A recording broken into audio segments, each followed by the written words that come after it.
फिरोज तुगलक के दरबार में जिंदा जला दिया गया ब्राह्मण। 650 साल पुरानी यह घटना क्या थी? लगभग 650 साल पहले दिल्ली सल्तनत के दौर में एक ऐसी घटना हुई जिसका उल्लेख मध्यकालीन इतिहास के महत्वपूर्ण स्रोतों में मिलता है। यह कहानी एक वृद्ध ब्राह्मण की है जिसने अपने धार्मिक विश्वासों को छेड़ने से इनकार कर दिया। अंततः सुल्तान फिरोज शाह तुगलक के आदेश पर आग में जला दिया गया था। लेकिन इस घटना को समझने से पहले एक जरूरी बात स्पष्ट करना आवश्यक है। सोशल मीडिया पर इस कहानी को अक्सर इस तरह प्रस्तुत किया जाता है कि उस ब्राह्मण ने हजारों मुसलमानों की घर वापसी कराई थी और इसी कारण उसे मौत की सजा मिली थी। उपलब्ध समकालीन स्रोतों में ऐसा नहीं लिखा है। स्रोतों में कहा गया है कि वह ब्राह्मण अपने घर में सार्वजनिक रूप से मूर्ति पूजा करता था। उसके यहाँ हिंदू तथा कुछ मुसलमान भी आते थे। सुल्तान को यह भी बताया गया कि उसने कुछ मुस्लिम महिलाओं को इस्लाम छोड़कर हिंदू धर्म अपनाने के लिए प्रभावित भी किया है।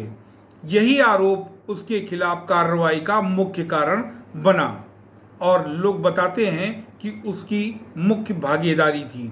फिरोज शाह तुगलक कौन था, इसके बारे में भी आपको जानना बहुत जरूरी है।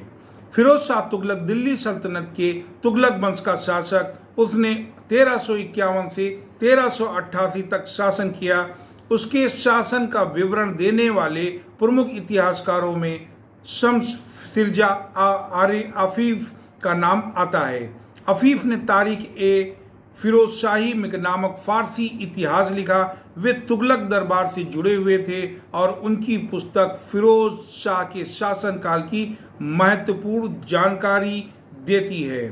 इंसाइक्लोपीडिया अरनिका के अनुसार अफ्रीका की रचना फिरोज शाह के शासन उस समय के सामाजिक जीवन और प्रशासन और शासन और राजनीतिक वातावरण के बारे में महत्वपूर्ण विवरण देती है।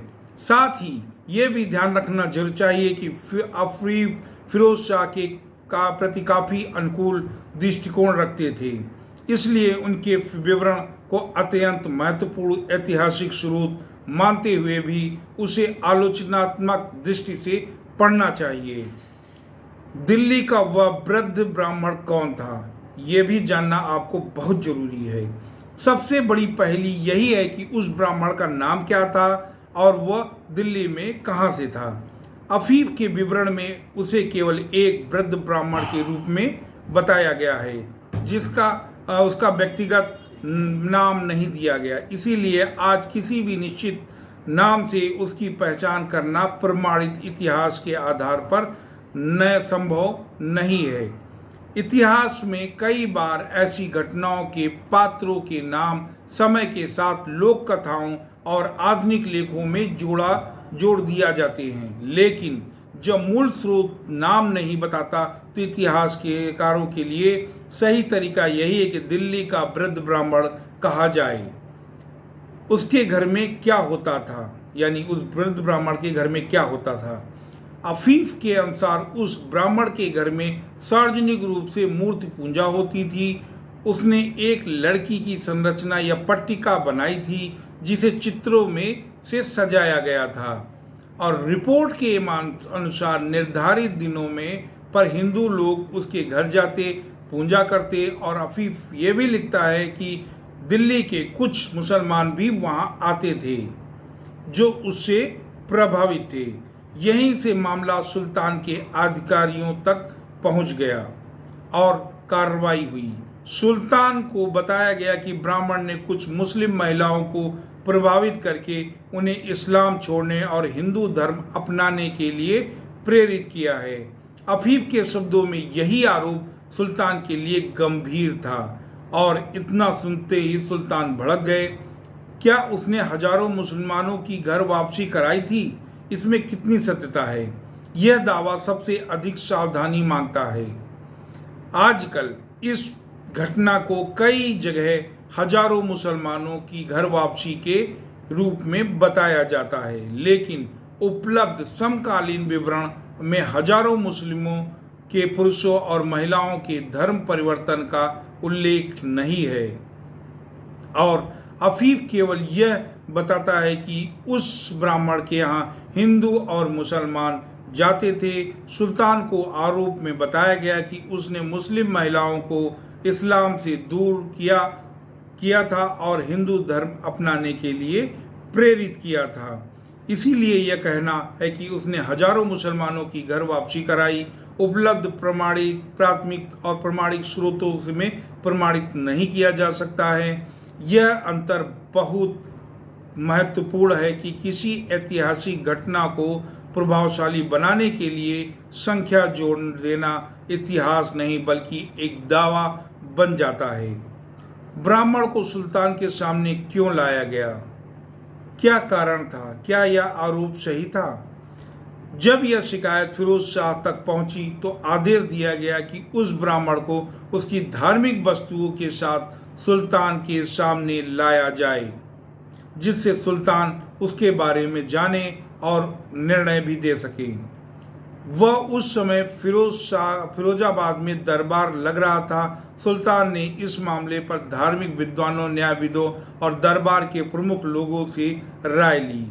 अफीफ के अनुसार सबसे उनसे पूछा गया कि इस व्यक्ति के साथ क्या किया जाना चाहिए, तो उनका निर्णय था कि तत्कालीन इस्लामी कानून व्यवस्था की उनकी व्याख्या के अनुसार ब्राह्मण के सामने दो विकल्प थे, इस्लाम स्वीकार करना या मृत्यु का सामना करना। स्रोत में विशेष रूप से उसे मुसलमान बनाने या जलाए जाने की बात कही गई है। फिर इसके बाद ब्राह्मण ने क्या किया? अफीफ के अनुसार ब्राह्मण ने धर्म परिवर्तन स्वीकार नहीं किया और उसे इस्लाम स्वीकार करने का अवसर बताया गया, लेकिन उसने उसे तुरंत ही ठुकरा दिया। इसके बाद उसके लिए दरबार के सामने लकड़ियों के ढेर तैयार कराया गया और उस पर ब्राह्मण के हाथ पैर बांधकर उस आग में डाल दिया गया। उसके साथ ही उसकी यह कहा वह लकड़ी की वस्तु भी आग में डाल दी गई। अफीफ ने दावा किया कि वह स्वयं दरबार में मौजूद था और उसने इस घटना को देखा था। क्या उसने बिल्कुल चीख नहीं मारी थी? क्या उस ब्राह्मण ने किसी प्रकार की प्रतिक्रिया नहीं करी थी? यहाँ सोशल मीडिया की कहानी और ऐतिहासिक स्रोतों के बीच एक महत्वपूर्ण अंतर दिखाई देता है। लोकप्रिय कथा में कहा गया कि ब्राह्मण आग में जलते समय बिल्कुल नहीं चीखा था, उसने असाधारण साहस का परिचय दिया था और किसी प्रकार की छटपटाहट नहीं करी थी।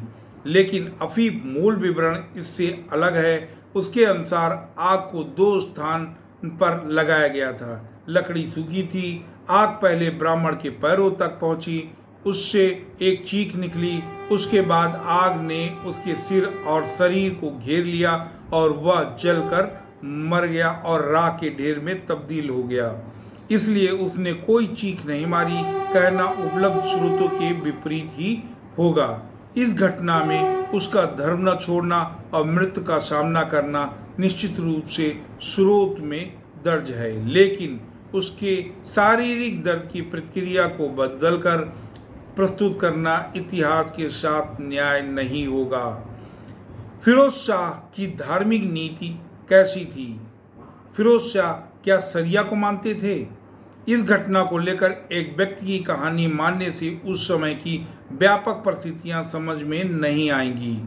फिरोज शाह एक धार्मिक रूप से रूढ़िवादी सुन्नी शासक थे। उसने शासन में इस्लामी कानूनी और धार्मिक भूमिका को महत्व दिया था, यानी शरिया कानून को महत्व देते थे। उनके शासनकाल में गैर मुस्लिम धार्मिक प्रथाओं, संस्थाओं और कई प्रकार के प्रतिबंध तथा कार्रवाइयाँ दर्ज हैं। उनके शासन में ब्राह्मणों पर जजिया लगाने का निर्णय भी हुआ था। उपलब्ध विवरण के अनुसार ब्राह्मणों ने इसका विरोध किया और कई दिनों तक विरोध किया। बाद में सुल्तान ने उनके जजिया की दर कम कर दी थी और इससे पता चलता है कि फिरोज शाह के शासन में धर्म, कानून और राज्य की सत्ता के बीच गहरा संबंध था। इस घटना का ऐतिहासिक महत्व क्या है, यह दिमाग में आपके एक जरूर प्रश्न उठता होगा, क्या इसका कोई ऐतिहासिक महत्व भी है? इस घटना का महत्व केवल इसलिए नहीं है कि ब्राह्मण को मार दिया गया, उसका महत्व इस बात में है कि यह हमें मध्यकालीन दिल्ली सल्तनत में धर्म और राज सत्ता के संबंध की एक झलक देती है। एक तरफ सुल्तान अपने शासक को धार्मिक कानून के अनुरूप चलने का दावा करता था, वहीं दूसरी तरफ गैर मुस्लिम धार्मिक गतिविधियों को लेकर कठोरता दिखाई जाती थी और इस विशेष मामले में ब्राह्मण पर आरोप था कि वह खुले रूप में मूर्ति पूजा करना और मुसलमानों को, विशेषकर मुस्लिम महिलाओं को धर्म परिवर्तन के लिए प्रभावित करता था। सुल्तान ने उसे धार्मिक व्यवस्था के लिए चुनौती माना और उसके खिलाफ कठोर कार्रवाई की। यानी सुल्तान को कहीं से डर जरूर था कि अगर धर्म पर कन्वर्जन, मुस्लिम कन्वर्जन चालू हो गया तो इस्लाम खतरे में आ जाएगा। लेकिन इतिहासकार को नारे में बदलना भी सही नहीं है। इस घटना से जुड़े आधुनिक दावों की जांच इसलिए जरूरी है क्योंकि इतिहास और सोशल मीडिया की कहानी में अक्सर अंतर आ जाता है और यह अंतर बहुत ही बड़ा होता है। प्रमाणित रूप से क्या कहा जा सकता है? क्या वह एक वृद्ध ब्राह्मण दिल्ली में मूर्ति पूजा करता था? उसके घर पर मूल हिंदू और कुछ मुसलमान आते थे। सुल्तान को उसके द्वारा मुस्लिम महिलाओं को धर्म परिवर्तन के लिए प्रभावित करने की शिकायत मिली थी। उसे फिरोज शाह के सामने लाया गया। धार्मिक विद्वानों में से सलाह ली गई। इसे इस्लाम स्वीकार करने या मृत्यु का सामना करने की स्थिति बताई गई। उसने धर्म परिवर्तन से इनकार किया और उसे आग में जला दिया गया। इस घटना का विवरण शम्स सिराज अफीफ ने दिया है। क्या प्रमाणित नहीं है यहाँ कि उसने हजारों मुस्लिम पुरुषों और महिलाओं को घर वापसी कराई थी? उपलब्ध स्रोत यह संख्या नहीं देता है। यह भी प्रमाणित नहीं है कि वह आग में जलते समय बिल्कुल चुपचाप रहा। इसके विपरीत अफीफ के विवरण में उसके मुंह से एक चीख निकलने की बात कही गई थी। लगभग 650 साल तक बाद इस कहानी से क्या सीख मिलती है? हर कहानी का एक मर्म होता है और इस कहानी से क्या सीख मिलती है? इतिहास केवल वीरता और पराजय की कहानी का संग्रह नहीं है। इतिहास यह भी बताता है कि सत्ता, धर्म और व्यक्तिगत विश्वास के बीच टकराव होने पर मनुष्य किस तरह की कीमत चुका सकता है। उस वृद्ध ब्राह्मण का नाम इतिहास में सुरक्षित नहीं रहा, लेकिन उसका धर्म बदलने से इनकार और उसके बाद की सजा का विवरण एक समकालीन दरबारी इतिहासकार ने दर्ज कराया। आज इस घटना को याद करते समय सबसे उचित तरीका यही है कि उसे छिपाया जाए, ना ही इसमें ऐसी बातें जोड़ी जाएं जो मूल स्रोत में नहीं है। इस ब्राह्मण ने धर्म परिवर्तन स्वीकार नहीं किया, यह स्रोत में दर्ज है। उसे आग में जला दिया गया, यह भी दर्ज है। लेकिन हजारों घर की वापसी और बिना चीखे जल जाना, ये बातें समकालीन विवरण में प्रमाणित नहीं हैं। यही इतिहास के प्रति ईमानदारी है। कहानी कितनी भी भावनात्मक क्यों ना हो, तथ्य को कल्पना से अलग रखना चाहिए। और शायद इस घटना की सबसे महत्वपूर्ण बात यही है कि लगभग 7 शताब्दियां बीत जाने के बाद भी यह हमें याद दिलाती है कि किसी भी युग में व्यक्ति के धार्मिक विश्वास और राज्य की शक्ति के बीच संघर्ष कितना गंभीर हो सकता है। ओवरऑल आपको इस घटना से क्या जानकारी मिली, हमें कमेंट बॉक्स में ज़रूर बताइएगा। और आपको वीडियो अच्छी लगी हो या वीडियो में दी गई जानकारी अच्छी लगी हो तो प्लीज़ चैनल को सब्सक्राइब करें, शेयर करें, बेल आइकन को जरूर प्रेस करें। मिलते हैं एक नए वीडियो में। नमस्कार।